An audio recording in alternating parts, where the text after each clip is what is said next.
on the border, and the questions are around that. Is is war starting right now? What's going on the border? This is not a war, obviously. This is not a full-scale war. Although, of course, we're talking about use of just a moment. Sorry, I'm doing sorry. Sorry, we need to start again. Sorry. Okay. Just a moment. Sure, take your time, no problem. Yeah, so we're not talking about a war, but obviously we're talking about more serious fighting than for a long time. We're talking about use of heavier weapons. We're talking about use of mortars, minamyoti as they call them in Russian. And we're also talking about attacks on the Armenia-Azerbaijan border. So this is not no man's land. This is a place where there are villages and ordinary people on either side of the border. So in those senses, obviously, it's not, we can't call it a war, but it's much more serious than we used to. Why is this happening? Can you help us to understand? Yeah. Well, I think obviously the international context is bad. The Minsk group still exists, but there is obviously deep skepticism about whether the Minsk group can deliver peace, particularly when Russia and the United States are now so hostile to one another, and also because every year goes by and nothing happens. So this is one factor. Second factor is obviously, I think the regimes in both countries, both in Yerevan and Baku, they're focused on their own survival. And so there's a temptation in both Yerevan and Baku to play the Karabakh card in order to unite the country around the issue of Karabakh. It's useful to have an external enemy if you have domestic problems at home. And in Armenia, we see some domestic problems with the recent protests. In Azerbaijan, we have domestic problems with falling oil price, also arrests and some other issues. So in that sense, it's useful to have a few provocations, a few problems on the ceasefire line for both countries. If we specify a little bit more, so did I get you accurately that you mean this skirmish and fighting on the border, let's say Azerbaijani government uses it for its own sake, is it for the local audience as well? I think nothing big happens on the line of contact or on the border without some political decision. Maybe small things, one soldier fires some shots, but the use of artillery, use of mortars, that happens because of a political decision from high up. And so on Azerbaijani side, I think there is a decision that it's a good thing to shake the status quo a little. That also happens often at a time of major international meetings, like we're seeing the United Nations General Assembly. And we're also seeing, I think, Armenian side is responding more strongly to these incidents. So we're seeing an escalation.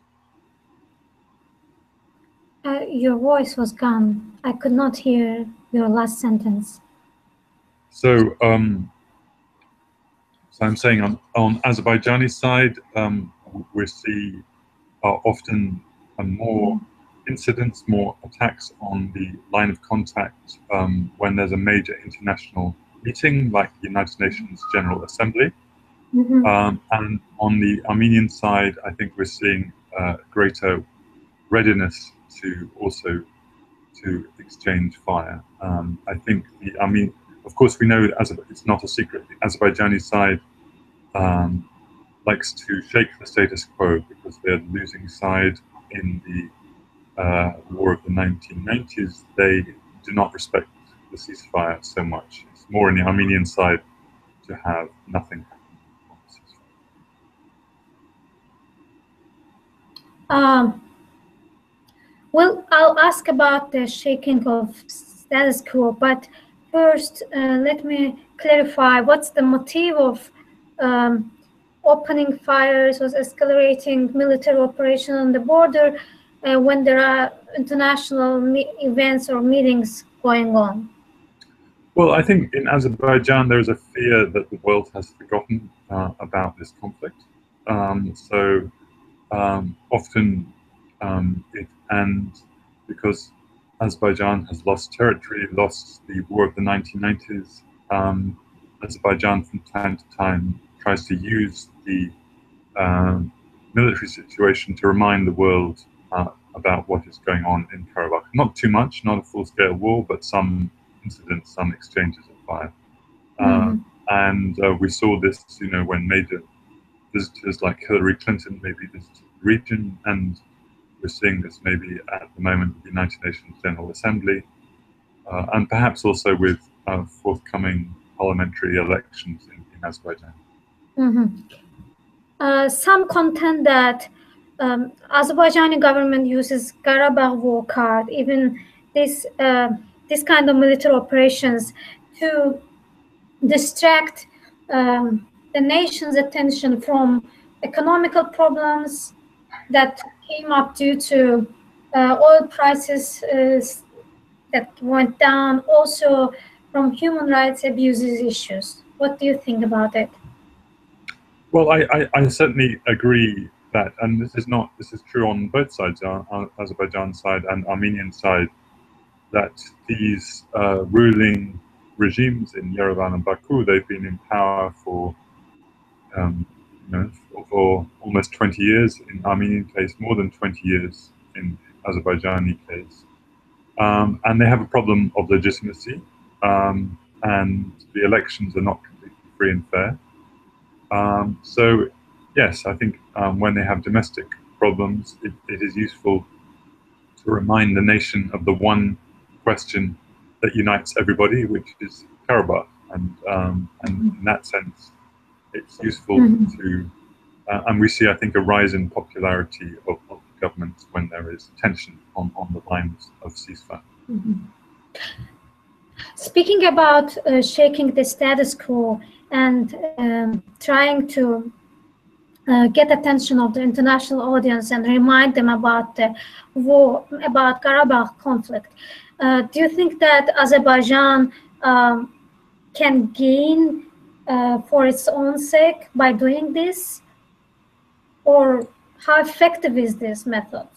Well, it doesn't change the big picture for Azerbaijan, which is obviously a very difficult and tragic picture for Azerbaijan. The fact that Azerbaijan lost a war in the mid-90s, lost territory, and has got nothing back since. Of course, my view is that the only way out is to have much more serious negotiations. I don't think I see either in Baku or Yerevan a really serious commitment to negotiate with each other. But obviously, if you're thinking about tactics and if you're thinking about the short term and not about the long term, then this is obviously is useful for reminding the world about the conflict, but it doesn't solve the big problem.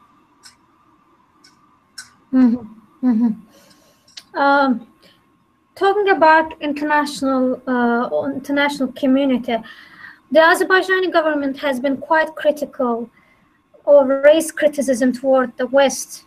And how do you think it affects on the Nagorno-Karabakh peace process? Because some in Azerbaijan think that Azerbaijan, by doing like this, Azerbaijani side loses to Armenia. Does it really matter for the peace process? I certainly think that in terms of diplomacy, I think the Armenian side is more clever in its diplomacy. The Armenian side, both countries try to balance between Russia and the West. Obviously, Azerbaijan is having quarrels with the West at the moment about democracy and human rights, but neither country wants to be fully with Russia or fully with the West. But the Armenian tactic is to pretend we're friends with everybody. We're friends with Russia, we're friends with the West.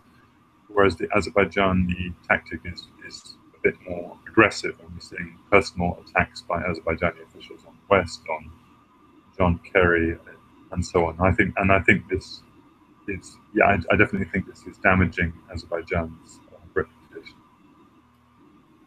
You think it's damaging or it's not damaging? No, I think it is damaging to Azerbaijan because I think it's making Azerbaijan more isolated. It means that someone like John Kerry has reason to be personally not offended or not interested with Azerbaijan, and the same is true of people in Europe when they read what Azerbaijanis are saying about Europe. So I think it is damaging to Azerbaijan's reputation, and therefore that also hurts Azerbaijan's ability to get more interest in the Karabakh question. Okay. I'm really sorry. I did not quite get, the sound is really bad. I did not quite get what he said about John Kerry. Well, okay. Let me try and be more clear. So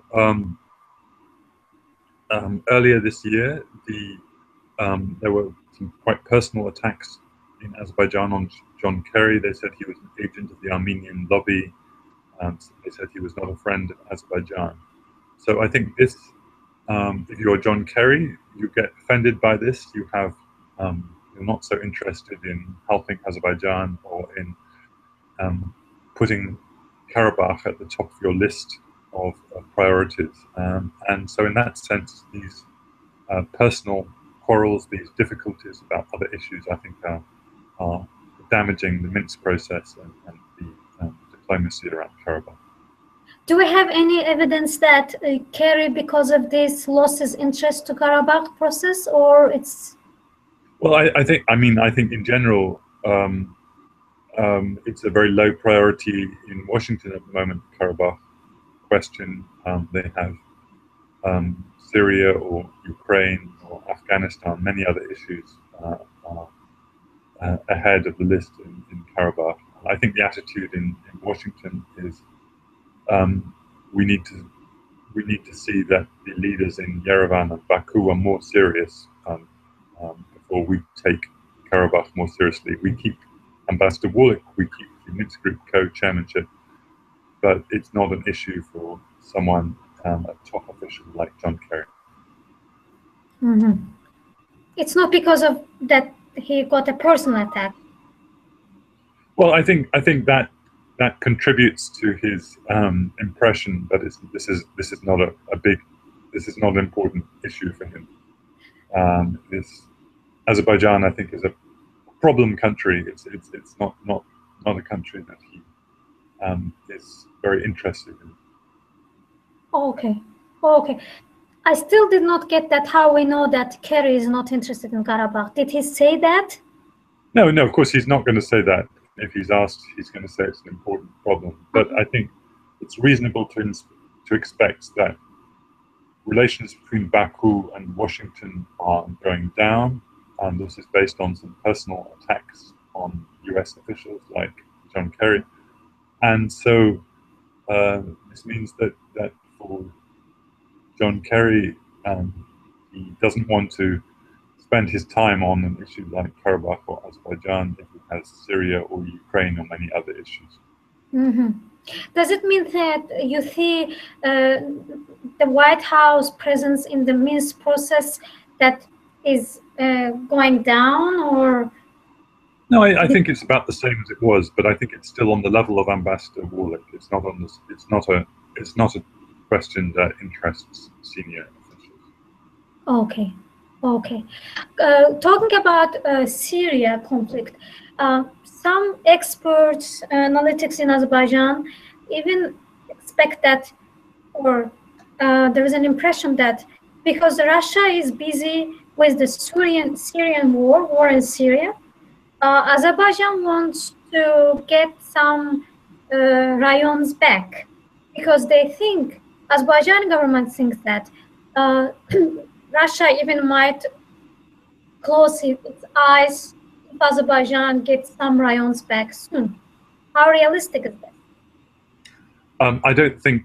I think Russia has a better relationship now with Azerbaijan. You're seeing the two countries closer, the two presidents closer, but I don't think this is going to have a major impact on Karabakh question. I think Russia still wants to be on both sides of the Karabakh question, has a strong military relationship with Armenia. So I don't think Russia is capable of putting pressure on Armenia on this issue. This is the number one issue in Yerevan. And also Russia has many other issues to deal with, so Ukraine and Syria. So I don't see that this is a big issue for Mr. Putin. I don't think he's looking at it at the moment. So having back the rayons soon by Azerbaijan is not realistic? No, nothing is going to happen quickly in Karabakh. This is still a very, very long-term problem. And I think, obviously the thing we should worry about is some kind of breakdown of the ceasefire, maybe by miscalculation, that there will just be some bad episode on the border, and lots of people will be killed. Let's hope that doesn't happen. But as they say in Russian. But I think this is what we should be worried about. Some local incident. I don't think we're going to see a big geopolitical change in Karabakh. How about Syrian refugees that are settled in Karabakh? How will those affect the process, or do co-chairs talk about it? What's going on? Sorry,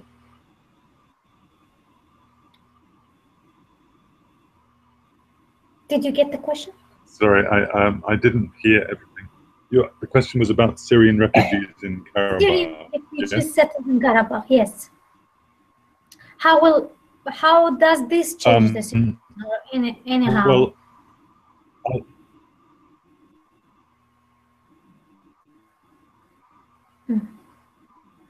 do you want me to repeat the question?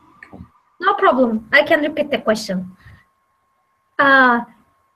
So some Syrian refugees, Armenian refugees, were settled in Karabakh, and the question is that does it somehow or will somehow impact the process, peace process? Did we lose each other?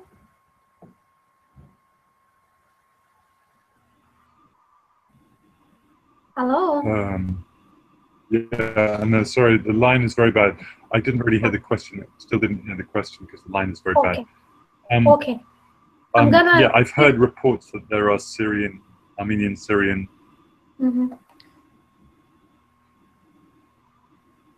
I lost the contact. I heard reports that there are Armenian Syrians who settled in the Zangalan region, but I haven't seen any evidence of this. Of course, the Armenian realize that this is happening. A bit of a scandal, particularly because the Armenian government denies that this is happening.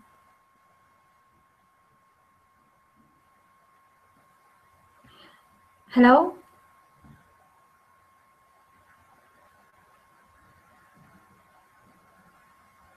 Hello?